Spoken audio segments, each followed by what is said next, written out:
Hi friends, আজকে আমি বানাবো এঁচোড় চিংড়ি। তার জন্য এই সবজিটা বাজারে নতুন উঠেছে এঁচোড়টাকে আমি পরিষ্কার করে ধুয়ে এঁচোড় আর আলুটাকে একটা সিটি দিয়ে দিয়েছি নুন আর হলুদ দিয়ে। সিটি দেওয়ার পর নামিয়ে নিয়েছি। এরপরে নিয়ে নিয়েছি চিংড়ি মাছটাকে ধুয়ে পিঠের সিদ্ধাটা বাদ দিয়ে আমি ভালো করে পরিষ্কার জল দিয়ে ধুয়ে নিয়েছি। এবারে চিংড়ি মাছটাকে আমি এক এক করে কড়াইতে তেল দিয়ে ছেড়ে দেবো। চিংড়ি মাছটাকে আমি হালকা হালকা করে ভেজে নেব।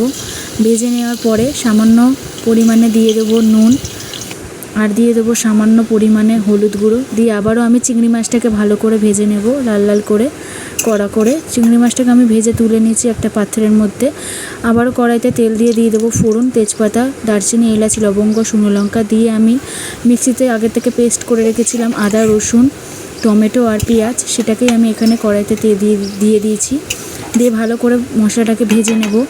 ভেজে নেওয়া আমাদের এখানে হয়ে গেলে আগে থেকে আমি একটা পাত্রে ভিজিয়ে রেখেছিলাম জিরের গুঁড়ো, ধনের গুঁড়ো, লঙ্কার গুঁড়ো, সেটাকে এখানে দিয়ে দেওয়ার পরে ভালো করে আবারও মিক্স করে নিয়ে আবারও মশলাটাকে ভালো করে কষিয়ে নেব।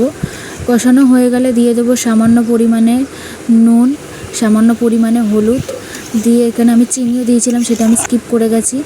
দিয়ে দেবো সেদ্ধ করে রাখা এঁচোড়গুলো। মশলাটা কষানো হয়ে গেলে দিয়ে আবারও আমি ভালো করে কষিয়ে নেবো। প্রায় 5 মিনিট আমি ভালো করে কষিয়ে নেওয়ার পরে ভেজে রেখেছিলাম চিংড়ি মাছগুলো, সেগুলো আমি এক এক করে চিংড়ি মাছগুলো দিয়ে আবারও আমি 2 থেকে 3 মিনিট ভালো করে কষিয়ে নেব।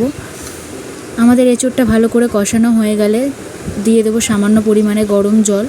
এখানে আমি অল্পই গরম জল ইউজ করেছি, বেশি ইউজ করিনি। আমাদের রেডি হয়ে গেছে এঁচোড় চিংড়ি। তোমাদের যদি রেসিপিটা ভালো লেগে থাকে তাহলে প্লিজ লাইক, কমেন্ট আর সাবস্ক্রাইব করে দিও অ্যান্ড ভিডিওটা শেয়ার করে দিও। নতুন হবে টাটা, বাই বাই।